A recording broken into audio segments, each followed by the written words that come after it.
Let's see where we're at.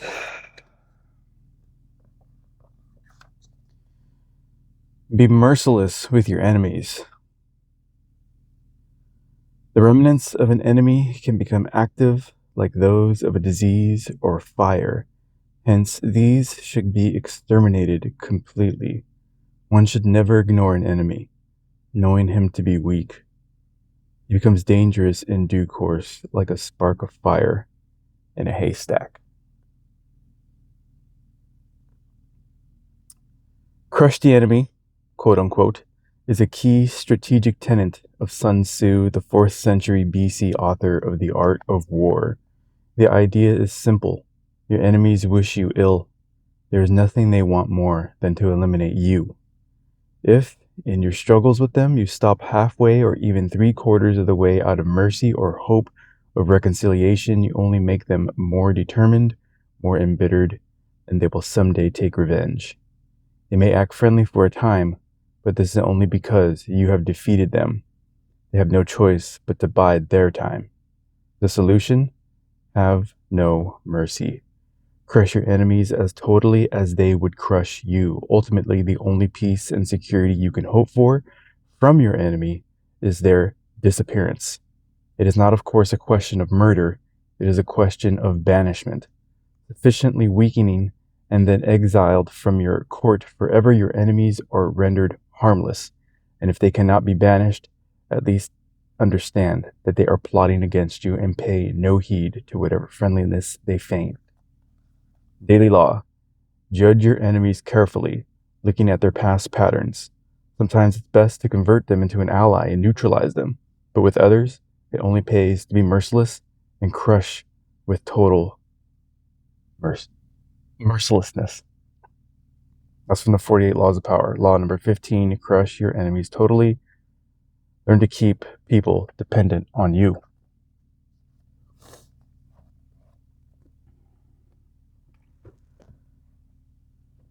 No mercy. That's where like the art of the mirror comes into play. You have to mirror people's approach to you, but always be on guard. I had to learn that quickly in a past life. There's very few people that you can trust. Most people are just looking. They're looking to look out for themselves. A harsh reality.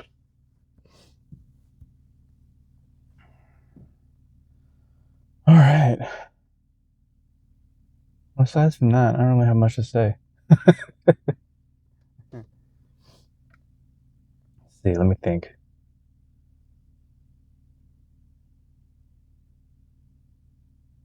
I don't know. I don't know. Probably be a quiet video. Let's see what randomness pops in my head. Finished an episode of Joe Rogan with Arsenio Hall. That dude aged like a fine wine. Arsenio Hall is 70 years old, and he doesn't look any older than I ever remember him being. He looks fantastic.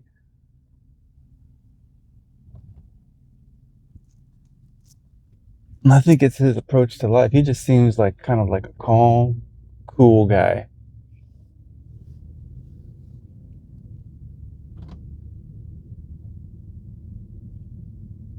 That's how I want to age. Just stay relaxed.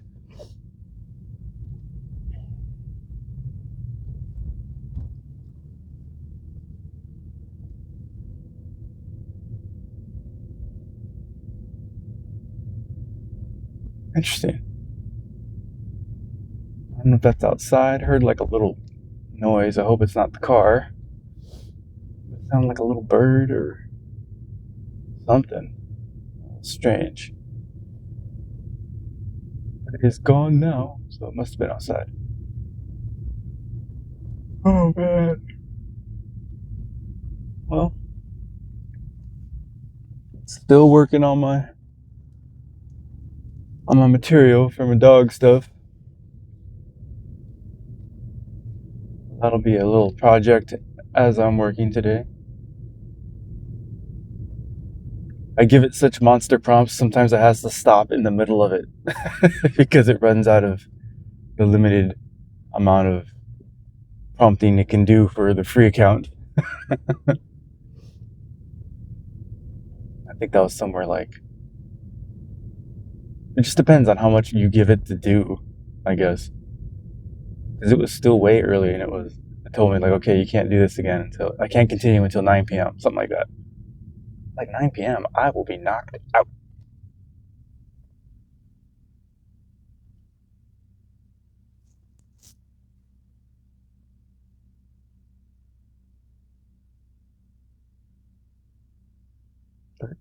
Go.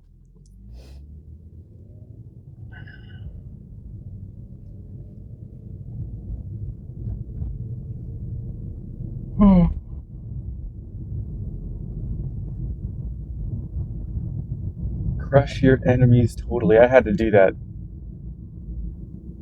before I even came across any of Robert Greene's books. I did that to my ex-wife. I had to deal with her once and for all. I had a very it wasn't rough. It was what's the word? I was trying to not be, I don't know what I was trying to be when I left. When it came to like the whole process of like the divorce,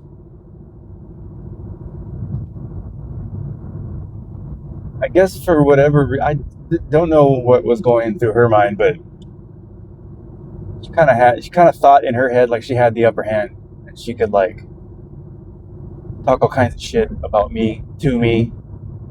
Sorry for the coarse language.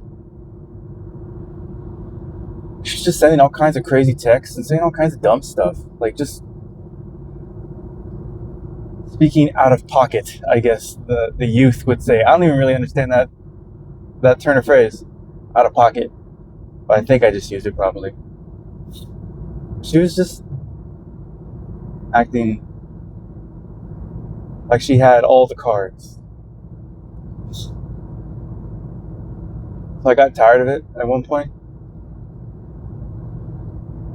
Jumped on my phone and conducted a text that crushed her for good. Because she had a very sordid past that I was trying to not have to bring up.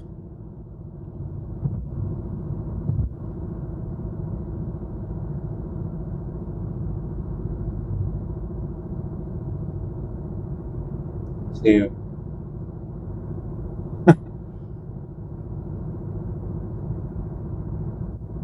might as well bring it up now. So anyways,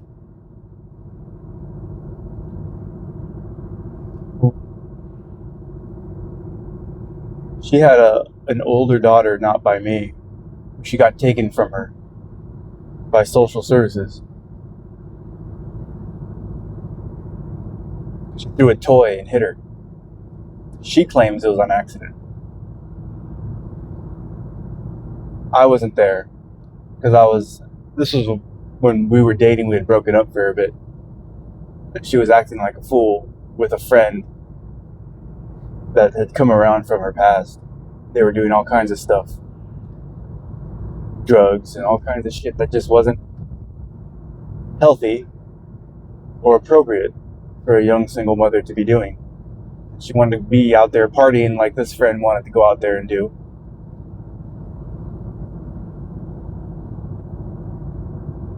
So all this was happening while I wasn't around.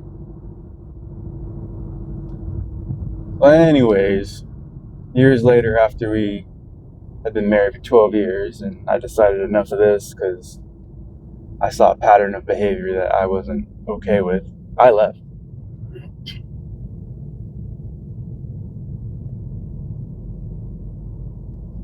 And as we're going through like the divorce, it was already in the midst of like it being in court, or there was like, in my head, I knew it. I didn't know, but it turned out being accurate, that there was going to be like 3 different like court sessions to get this over with. I think maybe we'd already been to maybe one, like the initial one. And it took like months between each one, or however long it took. It just took a while, you know. Courts go slow. But in the meantime, she's sending me all kinds of texts, talking all kinds of crazy shit. And I told her, look, if you don't stop, this is the first, I think I worded this like, this is going to be the last time you ever hear from me. So I hope you read this very carefully. So if you don't stop texting me all this stuff, which I have in my phone and can show in court, the next time you go to court, I'm going to tell them that you got your daughter taken away for child abuse because you were too busy wanting to party and do drugs with your best friend. I just laid out the whole experience that I knew that she was going through.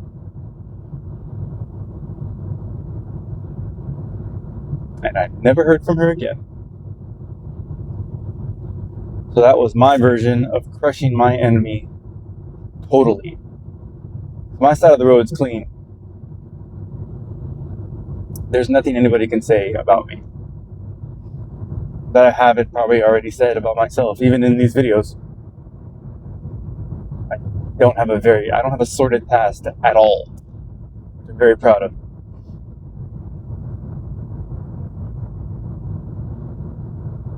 Sometimes that's kind of how it has to go, so I get that page. There are some people you can't give mercy to.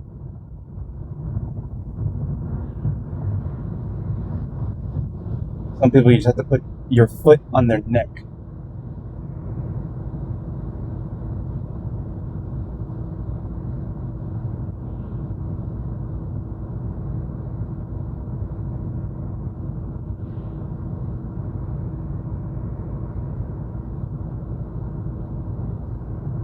And plus, it helps that I'm a very different person than I used to be. If I was who I am now, I would have never even had that whole experience.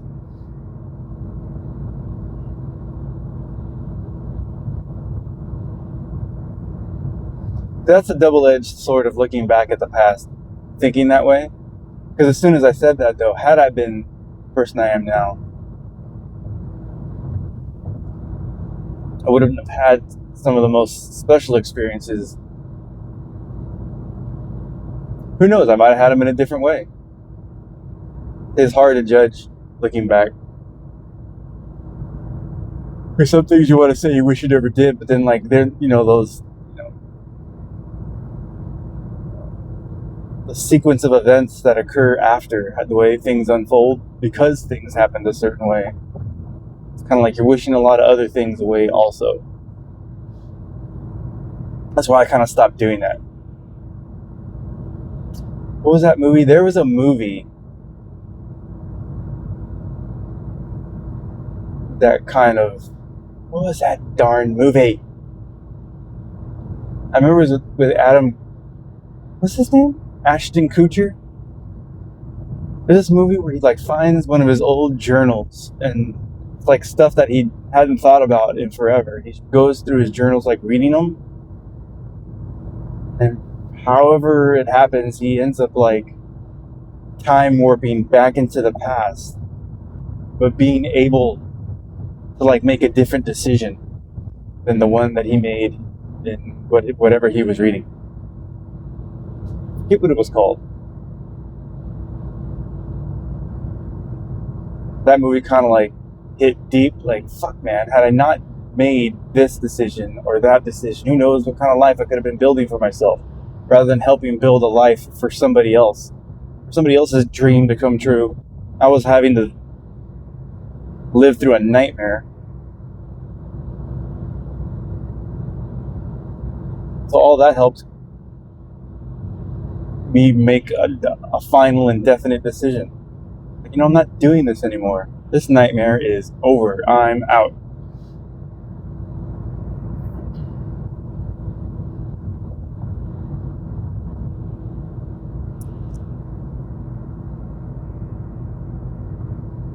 That movie's crazy though, because there's two different versions. There's like the theatrical release of that movie, and then there's the director's cut.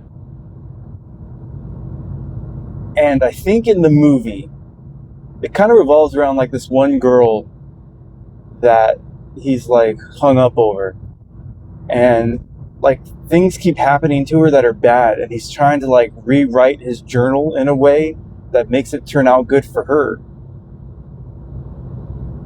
And I think in the theatrical, and he's known her like since childhood, something like that. And he always like was in love with her like from childhood, but it was one of those situations where like she didn't choose him, and she always ended up making bad decisions, and he was just trying to like get it right by writing different things in his journal, and it would like affect the past, which then in turn would affect the present. But he kept getting it wrong. And in the director's cut, I think he ended up like writing in his journal that like he was just mean to her, and he in his mind it was like it was him that kept making her. It was him that was affecting her in a way that was making her story end up bad. Something like that. So in the theatrical version, he ends up like writing in his journal like when they met as a kid, like he was just mean to her, so she never wanted to be his friend. Because that's how it was. Like it was like a best friend that he was always in love with, that just never turned out right. So he like wrote her out of his life by like having an interaction with her that he was like mean to her. And that way she never wanted to have anything to do with him. Therefore her life ended up turning out great. That was the theatrical version. And the director's cut is crazy. He writes himself back into his mother's womb, and it ends with like a scene of him still in his mother's womb, and he strangles himself with his umbilical cord. He kills himself. It's crazy. And in a way, that's kind of what I was doing to myself. I got real self-destructive and just didn't care about me. It just seemed like my life was already over. Like I'm stuck here doing this in this life. I'm like, I don't know, it's the purpose. It doesn't even seem like I'm even relevant. I was barely seeing my family. I was working like a split shift, so it was always me on like a second shift. Not a split shift, but a second shift. Like I worked at night. I saw my kids in the morning when I took them to school, and then I was by myself all day until I had to go to work at 2. And I had to be at work at 2:45, so I would leave. And then I would get home at like 10:45 at night. All my kids are asleep. I would see nobody for all those years. It's like, this is like the worst. And I became like irrelevant.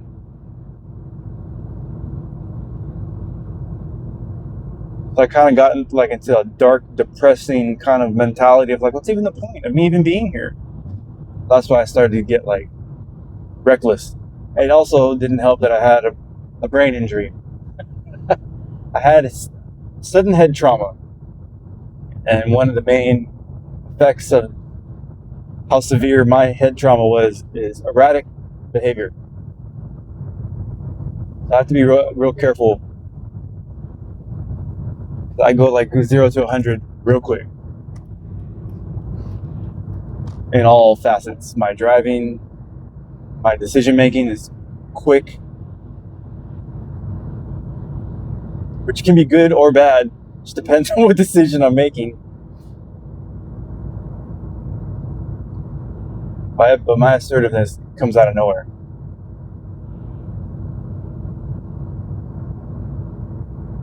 And I guess that's where me being good with dogs came into play, especially when it came into breaking up the fights.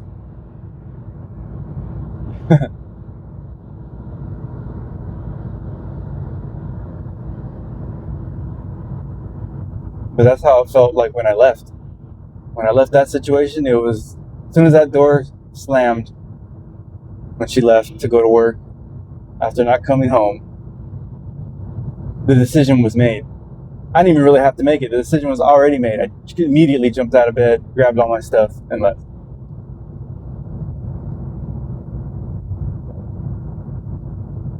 With zero remorse. It felt absolutely wonderful.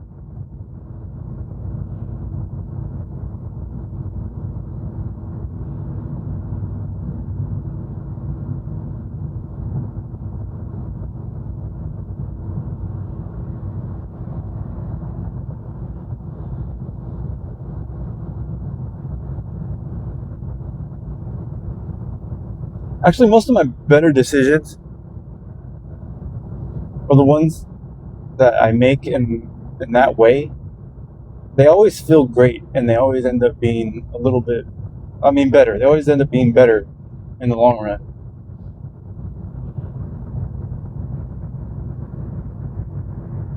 Like even this job I'm going to right now, I made it with that kind of decision.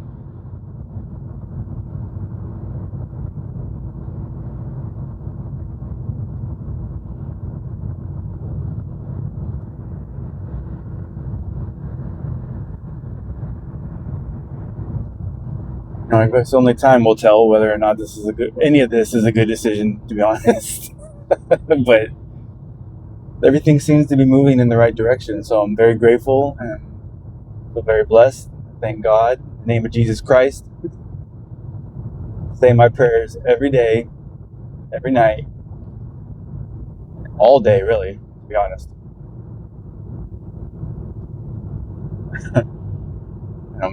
It's my place of gratitude and thanksgiving.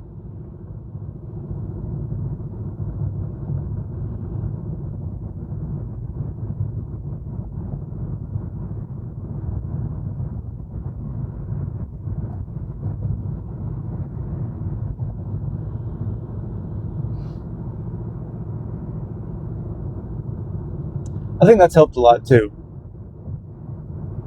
I think praying has helped a lot, especially from that perspective of, giving thanks for all the things I've received, good or bad. You never know where the bad might lead you, because it may not be as bad as you think. Sometimes it's worse than you think. But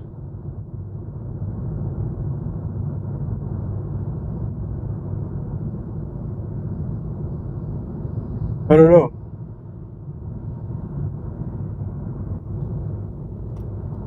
Who knows? This is a wild ride. This thing called life.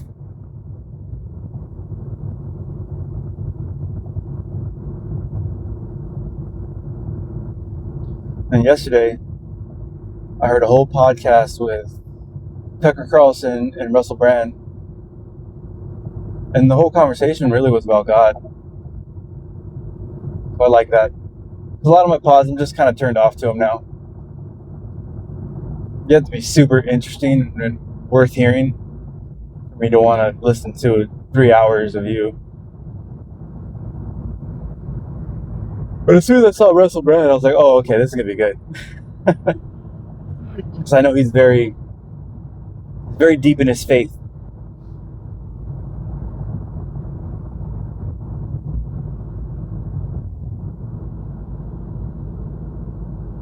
And his stream of consciousness is amazing. The way he talks.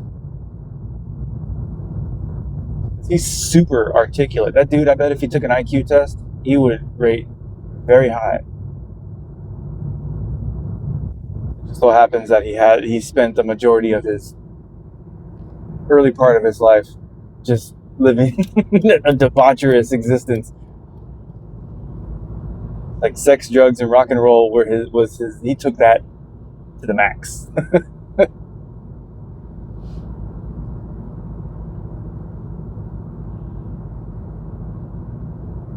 Where he said it just got old. It was like old.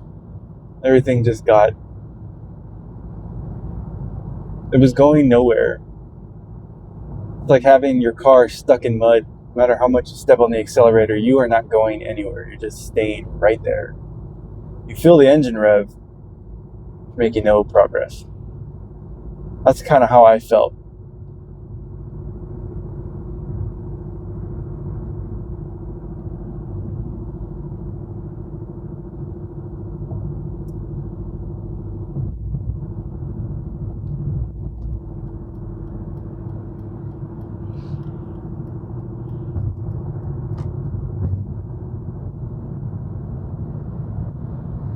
So right now, the impulse that kind of impulsiveness that I have, I'm focusing it on AI.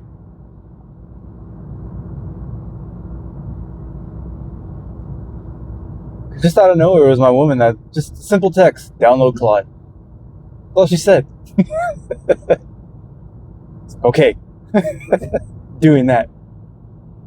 And as soon as I started to tinker with it, I was like, oh, okay, this is interesting. And then when I figured out what I could do with it, I'm like, oh, okay, this is the direction. So I'm like 100% foot on the gas.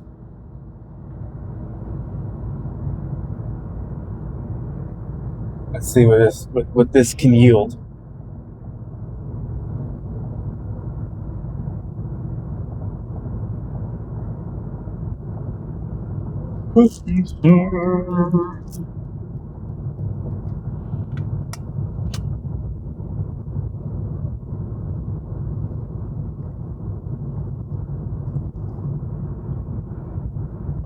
That tastes like grape or something.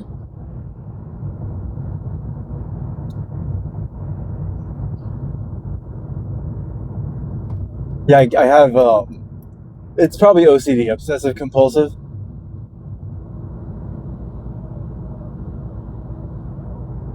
Because if I didn't have to film right now, not that I have to film, but if I didn't want to film right now, I would have, because I'm in the middle of a prompt, or it is in the middle of finishing a prompt, but I had to wait, like I said, till 9 p.m. I was like, forget that. The first thing I thought of when I woke up was that. Because I have to turn my alarm off, and my alarm's on my phone. That triggered that thought, like, oh shit, that prompt's still in the middle of being made or being constructed. It's already made. I was like, shit, I have to film though. Alright, well, I guess I'm doing that when I get to work.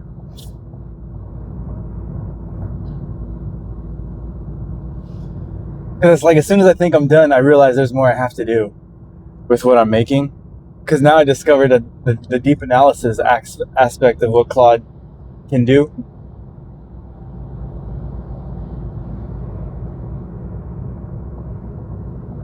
So now I'm going to have it analyze everything I've made and implement any kind of improvements that it suggests into it. Thank goodness most of this is automatic.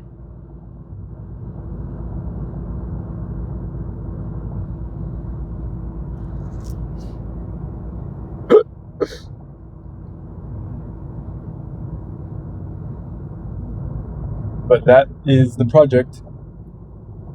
Then I was thinking, I wonder if I can combine all these files together to make like one big, not big, but one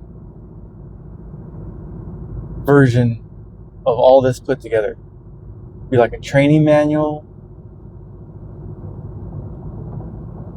I guess like a training manual in general, but both for both people and dogs, all in one. Do I have to get over again? I think I do. Come on, sir.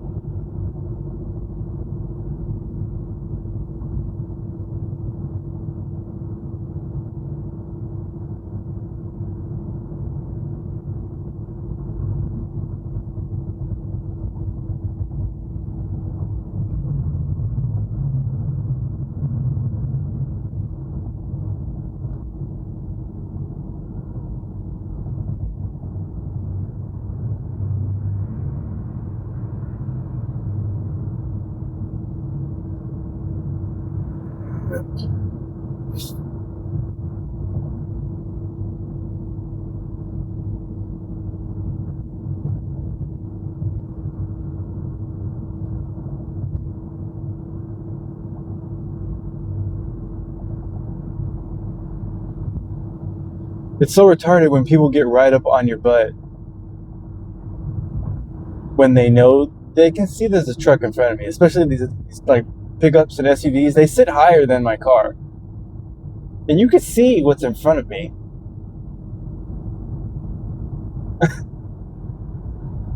You know I can't go any faster than this.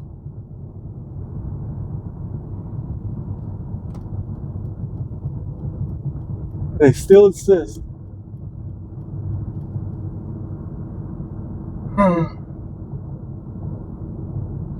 All right, just about here.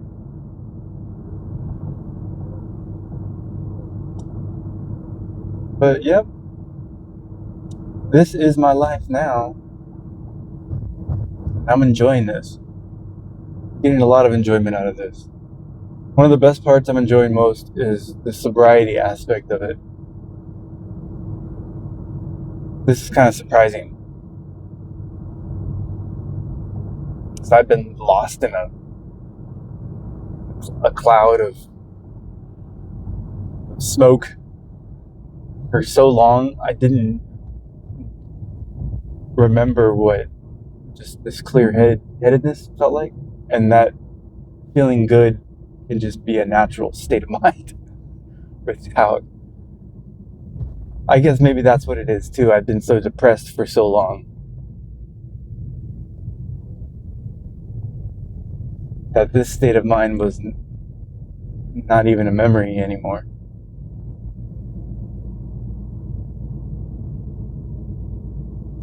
So this was a welcomed surprise.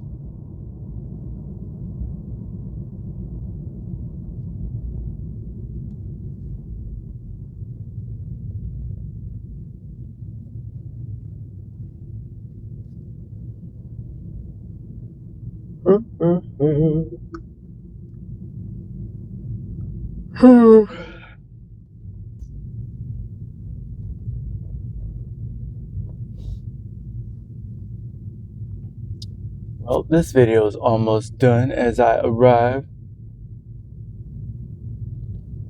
Hopefully I won't have to make too many more of these based on that kind of topic. Tired of talking about that past life of mine. I really don't feel like bringing it up anymore, so maybe this will just be the last time I ever talk about it.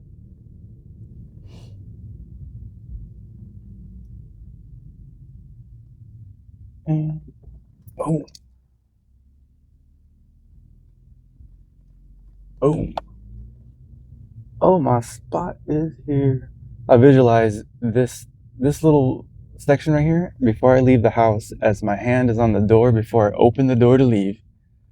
This little part of the video where I'm entering my property where my work's at, all the way up to the point till right now where I'm backing up into this spot. I visualize all of this. This is what I see in my mind as being a realized reality. I see the end of my journey safely, and that means the journey will be okay. That's how I see it. All right. Well, I am here. I am alive. Everybody have a great day, and let's go to work.